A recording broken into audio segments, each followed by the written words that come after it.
Hello friends, ఎలా ఉన్నారు?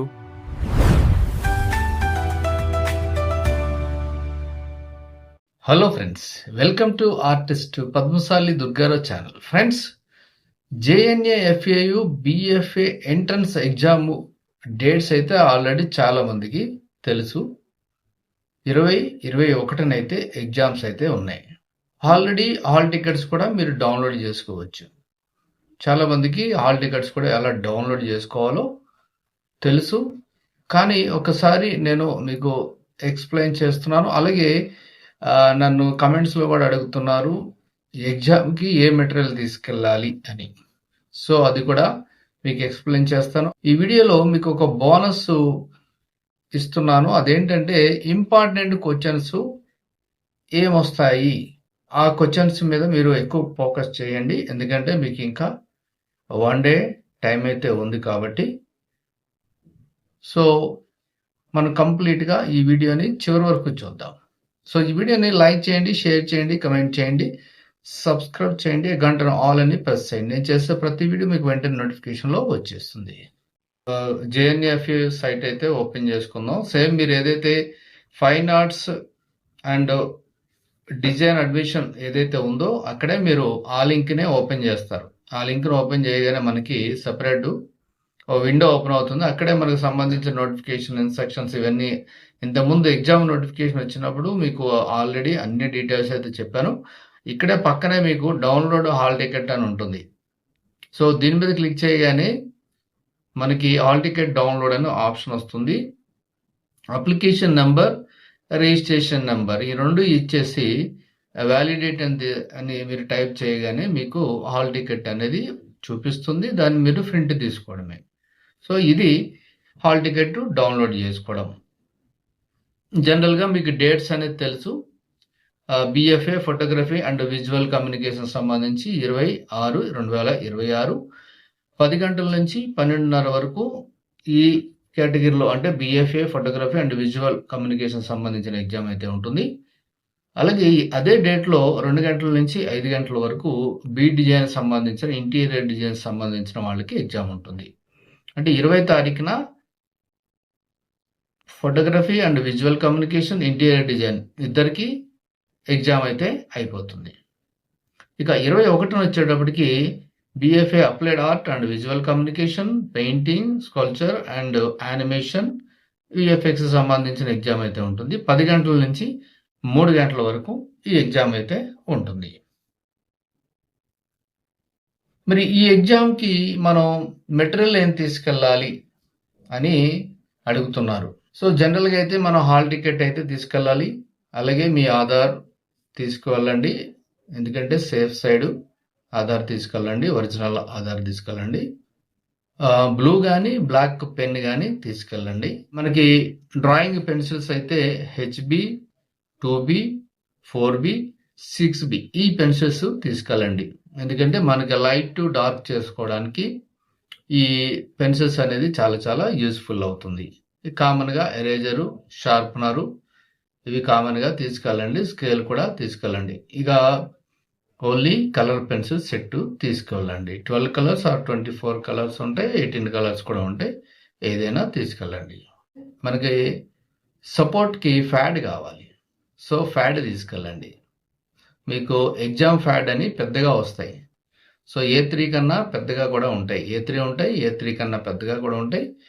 జనరల్గా మనకి ఎగ్జామ్లు వచ్చే ఏముంటాయి, మీకు ఆల్రెడీ సిలబస్ ఇచ్చారు. అంటే ఏ ఎగ్జామ్ సంబంధించిన వాళ్ళకి సంబంధించిన పేపర్లు కూడా ఇచ్చారు. దాని ప్రకారం మీరు ప్రాక్టీస్ చేయడం, తర్వాత థియరీ అనేది చదువుకోవడం చాలా చాలా important. Memory drawing and colouring సంబంధించింది కంపల్సరీ ఉంటుంది. ఇక నెక్స్ట్ వచ్చేటప్పటికి జీకే సంబంధించిన, తర్వాత హిస్టరీ ఆఫ్ ఆర్ట్ గురించి సంబంధించిన, కరెంట్ అఫైర్స్ సంబంధించిన ఈ ఎగ్జామ్ అయితే కంపల్సరీ థియరీ పార్ట్కి ఉంటుంది. నెక్స్ట్ వచ్చేటప్పటికి సింగిల్ ఆబ్జెక్ట్ లేదంటే ఆబ్జెక్ట్ సంబంధించిన డ్రాయింగ్ ఎగ్జామ్ కూడా ఉంటుంది. ఇది జనరల్గా ఉండే ప్యాటర్న్. జనరల్ ఆర్ట్ అవేర్నెస్ గురించి చెప్తే, ఇప్పుడు జనరల్ నాలెడ్జీ అంటే ఇప్పుడు జీకే సంబంధించి మాట్లాడుకుంటే మనం కరెంట్ అఫైర్స్ గురించి మీరు ఎక్కువ చదవాలి. మీరు కరెంట్ అఫైర్స్ చదవాలంటే ఏం చదవాలి? న్యూస్ పేపర్ చదవండి. తెలుగులో ఉన్న న్యూస్ పేపర్స్ లేదంటే ఇంగ్లీష్లో ఉన్న న్యూస్ పేపర్ చదవండి. కరెంట్ అఫైర్స్ గురించి చాలా చాలా ఇంపార్టెంట్. తర్వాత ఆర్ట్ అవేర్నెస్ సంబంధించిన జీకే అనేది కూడా చాలా చాలా ఇంపార్టెంట్. దానికి సంబంధించి ఏం చదవాలి అని అంటే ఇండియన్ ఆర్ట్ హిస్టరీ గురించి బాగా చదవాలి. అలాగే ఫేమస్ ఇండియన్ ఆర్టిస్టుల గురించి కూడా బాగా చదవాలి. అలాగే ఫేమస్ వరల్డ్ ఆర్టిస్ట్ కూడా ఉంటారు, వాళ్ళ గురించి కూడా చదవాలి. అలాగే ఆర్ట్లో ఎలిమెంట్స్ అని ఉంటాయి, ఎలిమెంట్స్ ఆఫ్ ఆర్ట్ అని ఉంటుంది, అది కూడా చదవాలి. ఇక ప్రిన్సిపల్స్ ఆఫ్ డిజైన్ అంటే డిజైన్ సంబంధించింది ఏదైతే ఉందో ప్రిన్సిపల్ ఆఫ్ డిజైన్ అని అది కూడా చదువుకోవాలి. ఇది చాలా ఉపయోగపడుతుంది మీకు. నెక్స్ట్ వచ్చేటప్పటికి కలర్ థియరీ. ఈ కలర్ థియరీ కూడా చాలా చాలా ఇంపార్టెంట్. ఈ కలర్ థియరీ కూడా జనరల్గా మనకి తెలుసుకోవడం మీకు చాలా యూస్ఫుల్ అయితే అవుతుంది. జనరల్గా ఏంటంటే ఎవరు అడిగినా కూడా ఇలా అడుగుతూ ఉంటారు, ప్రైమరీ కలర్స్, సెకండరీ కలర్స్, ఈ రెండు ఉంటాయి కామన్గా. ప్రైమరీ కలర్స్ అంటే ఏంటి, సెకండరీ కలర్స్ అంటే ఏంటి అనేది కూడా మీకు ఇంటర్నెట్లో మీరు సెర్చ్ చేస్తే ఈజీగా మీకు తెలుస్తుంది, చాలా ఈజీగా ఉంటుంది. కలర్ థియరీ అనేది చాలా చాలా ఇంపార్టెంట్. స్కల్ప్చర్ సంబంధించిన బేసిక్ నాలెడ్జ్ గురించి కూడా మీరు చదవాలి. ఆర్ట్ మూమెంట్స్, ఈ ఆర్ట్ మూమెంట్స్, అసలు ఆర్ట్ మూమెంట్స్ సంబంధించినవి కూడా మీరు నెట్లో సెర్చ్ చేస్తే ఆర్ట్ మూమెంట్స్ అని సెర్చ్ చేయండి, మీకు దానికి సంబంధించిన కూడా నాలెడ్జ్ అనేది తెలుస్తుంది. అయితే జనరల్గా ఇది ఏంటంటే బిఎఫ్ఏ అనగానే ఆర్ట్కి సంబంధించింది కాబట్టి మనం ఆర్టిస్టులు కూడా గుర్తు పెట్టుకోవాలి. అంటే ఫేమస్ ఆర్టిస్టులు ఉంటారు కదా, వాళ్ళ పేర్లు కూడా తెలిస్తే మనకు చాలా చాలా బాగుంటుంది. ముఖ్యంగా అయితే Raja Ravivarma Indian famous artist, ఇటువంటి గుర్తు పెట్టుకోవాలి. నెక్స్ట్ ఎంఎఫ్ హుస్సేన్ అని, Nandalal Bose, Pablo Picasso, Leonardo da Vinci, Vincent van Gogh, ఇలా ఇటువంటి ఆర్టిస్టుల పేర్లు గుర్తు పెట్టుకోవాలి. మనం ఆర్టిస్టుల గురించి జనరల్గా గుర్తుపెట్టుకునే ఆర్టిస్టుల పేర్లు అవి. వాళ్ళ మీద ఏదైనా ఒక క్వశ్చన్ అడగచ్చు. ఎగ్జాంపుల్, రాజా రవివర్మ స్టైల్ ఏంటి, what is the Raja Ravi Varma style అని అన్నారు అనుకోండి ఆర్ట్ ఫామ్లోని, ఆయనది చెప్పాలంటే రియలిస్టిక్ అంటారు. ఇవి కాకుండా జనరల్గా మనకి స్కల్ప్చర్ సంబంధించినవి కూడా ఇండియాలో చాలా ఉన్నాయి. Example, Ajanta caves, Ellora caves, Sanchi stupa, Amaravati art, next Hampi caves గురించి, ముఘల్ పెయింటింగ్స్ గురించి, రాజ్పుత్ పెయింటింగ్స్ గురించి, బెంగాల్ ఆఫ్ ఆర్ట్ సంబంధించిన అవి కూడా మీరు చదువుకుంటే మీకు ఉపయోగపడతాయి. థియరీ సంబంధించి ఏంటంటే షేప్ అంటే ఏంటి, లైన్ అంటే ఏంటి, సర్కిల్ అంటే ఏంటి, ట్రయాంగిల్ అంటే ఏంటి, ఇటువంటి క్వశ్చన్స్ కూడా అడగచ్చు. ఆ మాత్రం తెలీదా అని అనుకోవద్దు. జనరల్గా అయితే ఆర్ట్లో ఇప్పుడు సర్కిల్ ఉంది, సర్కిల్ దేనికి యూజ్ చేస్తారు అని అడిగారు అనుకోండి, మీరు ఎట్లా ఎక్స్ప్లెయిన్ చేస్తారు? అంటే మనం ప్రతిదీ కూడా షేప్స్ సంబంధించి, తర్వాత పర్స్పెక్టివ్ సంబంధించి, ఎలిమెంట్స్ ఏవైతే ఉంటావో అట్లో వాటి గురించి కూడా క్వశ్చన్స్ అడగవచ్చు. ఇప్పుడు లైన్ ఉంది, లైన్ ఎందుకు డ్రా చేస్తారు అని అన్నారు అనుకోండి, వాట్ ఈస్ ద లైన్ అన్నారు అనుకో, దాని గురించి ఏం ఎక్స్ప్లెయిన్ చేస్తారు అంటే డ్రాయింగ్ సంబంధించి మనం. సో ఇటువంటి విషయాలన్నీ కూడా మీరు జనరల్గా అవేర్నెస్ కోసం చదువుకుంటే చాలా మంచిది. అప్పుడు మీకు అక్కడికి వెళ్ళిన తర్వాత ఈజీగా అనిపిస్తుంది. మీకు ఇంపార్టెంట్ క్వశ్చన్స్ అన్నాను కదా, సో అది నేను ఒక్కొక్కటి ఎక్స్ప్లెయిన్ చేస్తాను. సింపుల్గా ఒక 25 క్వశ్చన్స్ అనుకోండి, ఇందులో మీకు ఏదైనా రావచ్చు, మీకు యూజ్ఫుల్ అవుతున్న ఉద్దేశంతో నేను చెప్తున్నాను. సో ఒక్కొక్కటిగా చూద్దాం. Example, world famous painting Mona Lisa. ఈ మోనాలిసా చిత్రాన్ని ఎవరు పెయింటింగ్ చేశారు? ఆప్షన్ ఏముంటుంది? Leonardo da Vinci. మనకి ఈ మాత్రం ఆన్సర్ కూడా తెలిసి ఉండాలి, అందుకే ఆర్ట్కి సంబంధించింది చదువుకోవాలి. ఇది క్వశ్చన్ నెంబర్ 1. ఇప్పుడు జనరల్గా అజంతా ఎల్లోరా గుహలు ఉన్నాయి కదా, అవి ఎక్కడ ఉన్నాయి, లేదంటే ఏ రాష్ట్రంలో ఉన్నాయని అడిగారు అనుకోండి, ఏ రాష్ట్రం పేరు చెప్తారు? ఇక్కడ మనకు ఆప్షన్స్ ఉంటాయి. జనరల్గా చాలా మందికి తెలుసు, అప్పుడు ఆ టైంకి గుర్తు రాకపోవచ్చు, అందుకే మనం ఈజీగా గుర్తుపెట్టుకోవాలి. ఈ క్వశ్చన్ చాలా చాలా ఇంపార్టెంట్, గుర్తుపెట్టుకోండి మీరు. జనరల్గా అజంతా ఎల్లోరా గుహలు ఎక్కడ ఉన్నాయి అంటే మహారాష్ట్రలో ఉన్నాయని మనం ఈజీగా చెప్పగలుగుతాం. నెక్స్ట్, ఇంతకు ముందు నేను చెప్పాను, ప్రైమరీ కలర్స్ అంటే ఏంటి, సెకండరీ కలర్స్ అంటే ఏంటి, ఆ క్వశ్చన్ రావచ్చు మీకు. ప్రైమరీ కలర్స్ అంటే ఏంటి, what is the primary colours అని అన్నారు అనుకోండి, మీరు ఏ కలర్స్ని చెప్తారు? ప్రైమరీ కలర్స్ అంటే జనరల్గా ప్రైమరీ కలర్స్ అంటే కలర్స్ గురించి తెలియని వాళ్ళకి కష్టంగా ఉంటుంది. ప్రైమరీ కలర్స్ అంటే జనరల్గా రెడ్, ఎల్లో, బ్లూ అనేవి ప్రైమరీ కలర్స్లోకి వస్తాయి. ఇక ఇండియన్ మోడర్న్ ఆర్ట్ ఫాదర్గా ఎవరిని పిలుస్తారు అని క్వశ్చన్ వచ్చింది అనుకోండి, మనకి ఆప్షనల్స్ ఉంటాయి. బట్ ఈజీగా మనం తెలుసుకోవాలి కాబట్టి ఇండియన్ ఆర్ట్ ఫాదర్గా చెప్పేది ఎవరినంటే రాజా రవివర్మనే చెప్తారు. అందుకని రాజా రవివర్మ ఆన్సర్ అవుతుంది. జనరల్గా మనం పెయింటింగ్ చూస్తూ ఉంటాం. The last supper. ఈ చిత్రాన్ని పెయింటింగ్ చేసిన చిత్రకారుడు ఎవరు అనంటే ఎవరి పేరు వస్తుంది? అది లియోనార్డో డావిన్సీ అని. స్టారీ నైట్ అనే ఒక పెయింటింగ్ ఒక చిత్రకారుడు దాన్ని పెయింటింగ్ చేయడం జరిగింది. అది విన్సెంట్ వ్యాన్ గో. అలాగే ఆర్ట్లో కూడా డిఫరెంట్ వేస్ ఉంటాయి. అంటే మోడర్న్ అంటాం, అబ్స్ట్రాక్ట్ అంటారు, రియలిస్టిక్ అంటారు, తర్వాత నైఫ్తో వేస్తూ ఉంటారు. చెప్పాలంటే మీకు క్యూబిజం అని ఇలా అంటే రకరకాల పేర్లు ఉంటాయి ఆర్ట్లోని. ఇప్పుడు క్యూబిజాన్ని ప్రారంభించిన కళాకారుడు ఎవరు అన్నారనుకోండి, దీనికి ఆన్సర్ పాబ్లో పికాసో. పికాసో అని మన పేరు వింటాం కదా, అది ఒరిజినల్ నేమ్ పాబ్లో పికాసో. మనం జనరల్గా శిల్పాలు చూస్తూ ఉంటాం. శిల్పాలు అని తెలుగులో అంటాం కదా, అవి ఇంగ్లీష్లో వచ్చేటప్పుడు స్కల్చర్. ఈ స్కల్చర్స్ని అంటే ఏంటి అసలు? స్కల్చర్ అంటే ఏంటి?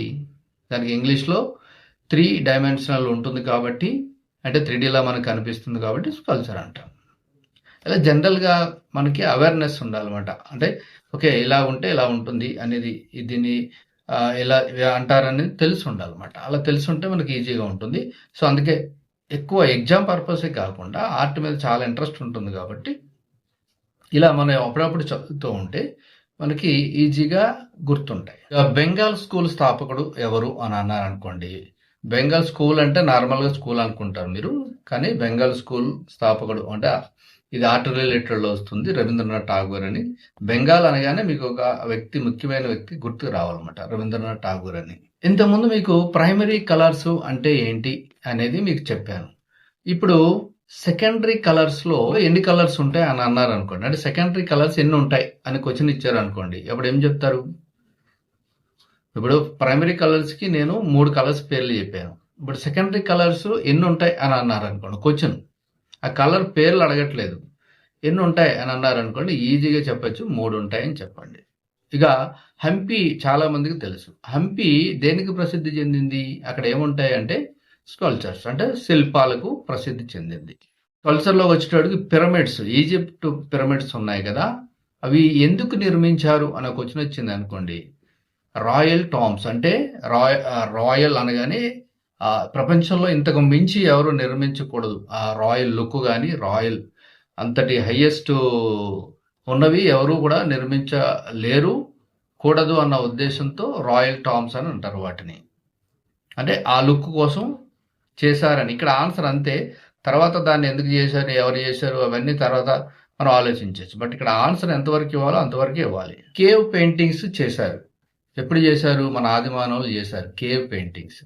అంటే గుహల్లో పెయింటింగ్ చేశారు కదా, అది ఏ కాలానికి సంబంధించింది అని అడిగితే ఏం చెప్తారు? దాన్ని ప్రీ హిస్టారిక్ ఏజ్ అని చెప్పాలి.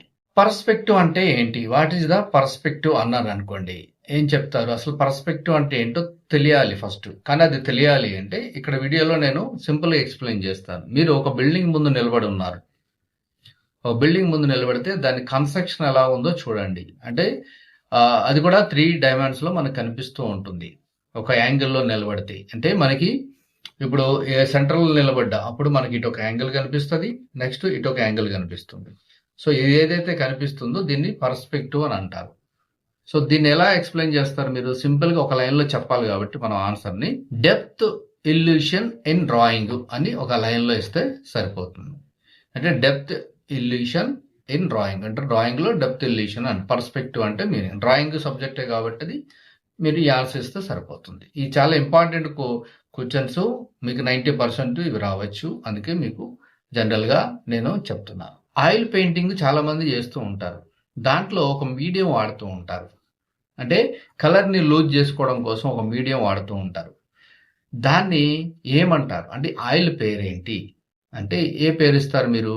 అది కోకోనట్ ఆయిల్ కాదు, లేదంటే కుకింగ్ ఆయిల్ కాదు, లేదంటే అదర్ మీడియం కాదు. ఆ మీడియం ఏమంటారంటే లిన్స్డ్ ఆయిల్ అని అంటారు. ఇప్పుడు జనరల్గా మనం కలర్స్ చూస్తూ ఉంటాం. మీరు రెడ్ని చూడగానే ఏమనిపిస్తుంది? డేంజర్ అని అనిపిస్తుంది. అదే బ్లూ చూసారనుకోండి, కూల్గా ప్రశాంతంగా అనిపిస్తుంది. అలా ఎల్లో చూసినా కూడా వామ్ కలర్ లాగా, కూల్ కలర్ లాగా మనకు అనిపిస్తూ ఉంటుంది. గ్రీన్ చూస్తే కూడా చాలా కూల్గా అనిపిస్తూ ఉంటుంది. ఇలా కలర్లు చూసినప్పుడు మనకి చాలా ఒక్కొక్కసారి సంతోషం కలుగుతుంది. కలర్ని బట్టి మనకి కోపం కూడా వస్తుంది. అలాగే చూసే లుక్ కూడా మారిపోతుంది చూసిన కలర్ని బట్టి. అందుకే మనకి కలర్ని బట్టి కూడా కలర్ థియరీలు డిఫరెంట్గా మనం చెప్పచ్చు. అయితే ఇక్కడ ఒక క్వశ్చన్ ఏంటంటే, వామ్ కలర్స్ అంటే ఏంటి? వామ్ అంటే మనకి హాట్ కలర్స్ అన్నమాట.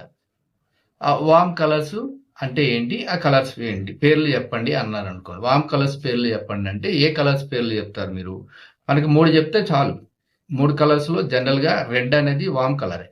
అందుకని డేంజర్ అని అంటాం కాబట్టి. Red colour, orange colour, yellow colour, ఈ 3 కూడా వామ్ కలర్స్లోకి వస్తాయి. మరి వామ్ కలర్స్ అడిగాను నేను. కూల్ కలర్స్ అడిగితే, అక్కడ కూల్ కలర్స్ అడిగారు అనుకోండి, ఏం చెప్తారు మీరు? బ్లూ అంటే కూల్ కలర్, నెక్స్ట్ గ్రీన్ అంటే కూల్ కలర్, నెక్స్ట్ ఇంకో కలర్ వచ్చేసేపటికి వైలెట్. సో ఈ 3 కూడా కూల్ కలర్స్. ఎంఎఫ్ హుస్సేన్ ఈయన మోడర్న్ ఆర్ట్, అబ్స్ట్రాక్ట్ ఆర్ట్కి రిలేటెడ్గా చాలా పెయింటింగ్ చేశారు. ఆయన పెయింటింగ్స్ కూడా కోట్లలో అమ్ముడుపోయాయి. రీసెంట్గా కూడా ఆయనది ఆక్షన్లో అబోవ్ 200 కోట్లు పైనే పోయింది ఆయన పెయింటింగు. మరి ఆయన ఏ దేశ పౌరసత్వాన్ని పొందాడు అంటే ఏ సిటిజన్షిప్ ఆయన పొందాడు అని అన్నాను అనుకోండి, మీరేం చెప్తారు? ఆయన ఖత్తర్ సంబంధించిన పౌరసత్వాన్ని, సిటిజన్షిప్ని ఆయన పొందారు. ఇండియన్ నేషనల్ కాంగ్రెస్ పోస్టర్ ఏదైతే ఉందో దాన్ని ఎవరు తయారు చేశారు అని అన్నారు అనుకోండి, అంటే పోస్టర్స్ కూడా అడుగుతారా అంటే జనరల్గా మాట్లాడుకుందాం మనం. స్టాంప్స్ తయారు చేస్తారు కదా, అవన్నీ కూడా చాలామంది ఆర్టిస్టులు తయారు చేసినవి ఉంటాయి. అందుకనే ఇటువంటి కూడా పోస్టర్స్ కూడా మనకి అడుగుతూ ఉంటారు. దానికి ఆన్సర్ ఏం చెప్తారు మీరు? నందాలాల్ బోస్. మీరు చాలా చోట్ల ఒక పెయింటింగ్ చూసి ఉంటారు, సన్ఫ్లవర్స్. ఒక చిన్న పెయింటింగ్ ఉంటుంది, సన్ఫ్లవర్స్ కనిపిస్తూ ఉంటాయి అంతే. దీన్ని ఎవరు చేశారు అని అడిగారు అనుకోండి, ఈ సన్ఫ్లవర్ చాలామంది చేస్తారు కదా అని అనుకోవచ్చు. కానీ ఫేమస్ చేసిన పెయింటింగ్స్ గురించే మాట్లాడుకుందాం. ఫేమస్ ఆర్టిస్టుల గురించి, ఫేమస్ అయిన పెయింటింగ్ గురించి మాట్లాడితే మరి ఆ ఆర్ట్ అది ఎవరు వేశారని తెలియాలి కదా ఆ పెయింటింగ్. అందుకనే దానికి ఆన్సర్ కూడా మనం కరెక్ట్ ఇవ్వాలి. దాన్ని చేసింది విన్సెంట్ వ్యాన్ గో. మనం యానిమేషన్ చేస్తూ ఉంటాం. యానిమేషన్ మీకు తెలుసు, యానిమేషన్ అనేది ఇది యానిమేషన్ సంబంధించిన క్వశ్చన్, కానీ చాలా యూజ్ఫుల్ అవుతుంది. అసలు యానిమేషన్కి సంబంధించిన మూలం ఎక్కడి నుంచి వచ్చింది? మూల సూత్రం ఏంటి? ప్రెసిస్టెన్స్ ఆఫ్ విజన్ అని దీని ఆన్సర్. సో ప్రెసిస్టెన్స్ ఆఫ్ విజన్ అని సో గుర్తుపెట్టుకోండి. ఇక జనరల్గా మీరు యూట్యూబ్లో కానీ ఎక్కడన్నా లేదంటే ఎవరైనా పెయింటింగ్ చేస్తుంటే నైఫ్ తీసుకొని టెక్స్చర్స్ అప్లై చేస్తూ ఉంటారు. టెక్స్చర్ అంటే థిక్నెస్ అప్లై చేస్తూ ఉంటారు. సో దాన్ని టెక్స్చర్ అంటారు. టెక్స్చర్ అని మనకి ఒక మీడియం కూడా దొరుకుతుంది. అది ఏమవుతుందని మనం అప్లై చేసి డ్రై అయ్యాక మనం ఎలా అప్లై చేసామో అలాగే ఉంటుంది. సో దాన్ని టెక్స్చర్ అంటారు. టెక్స్చర్ అంటే ఏంటి అని అన్నారు సింపుల్గా. వాట్ ఈస్ ద టెక్స్చర్ అంటే ఏం చెప్తారు? సర్ఫేస్ క్వాలిటీ అని చెప్పాలి. కాంప్లిమెంటరీ కలర్ ఆఫ్ రెడ్ అని అడిగారు అనుకోండి, ఇది క్వశ్చన్. ఇది కాంప్లిమెంటరీ కలర్ ఆఫ్ రెడ్ అని అడిగారు అనుకోండి, దానికి రిలేటెడ్ ఉన్న కలర్ ఏం చెప్పాలి? దాని ఆన్సర్ ఏంటి అంటే గ్రీన్. కాంప్లిమెంటరీ కలర్ ఆఫ్ రెడ్కి గ్రీన్ అనేది కరెక్ట్ ఆన్సర్. ఫైన్ ఆర్ట్స్లో శాఖలు ఏముంటాయి లేదంటే సబ్జెక్ట్స్ ఏముంటాయి? అసలు ఫైన్ ఆర్ట్స్లో కంప్లీట్గా ఏముంటాయి సబ్జెక్ట్స్? జనరల్గా పెయింటింగ్ ఉంటుంది, నెక్స్ట్ స్కల్ప్చర్ ఉంటుంది, అప్లైడ్ ఆర్ట్ ఉంటుంది, ఫోటోగ్రఫీ ఉంటుంది, యానిమేషన్ ఉంటుంది. అంటే ఇవి ప్రధానమైన శాఖలు, ఇవి మెయిన్ సబ్జెక్ట్స్ అన్నమాట. ఇది కంప్లీట్గా నేను మీకు అవేర్నెస్ కోసం కంప్లీట్గా మీకు ఉపయోగపడుతున్న ఉద్దేశంతో, అలాగే మీరు ఎవరైతే ఈ జేఎన్ఎఫ్ఏకి చాలామంది ఈ ఎంట్రన్స్ ఎగ్జామ్కి అటెండ్ అవుతారు. సో ఎవరైతే దీనికి వెళ్తున్నారో ప్రిపేర్ అయ్యి, సో వాళ్ళకి ఆల్ ది బెస్ట్ చెప్తూ నెక్స్ట్ వీడియోలో కలుద్దాం. Neha institute of painting, Uppal, Hyderabad. Thank you for watching.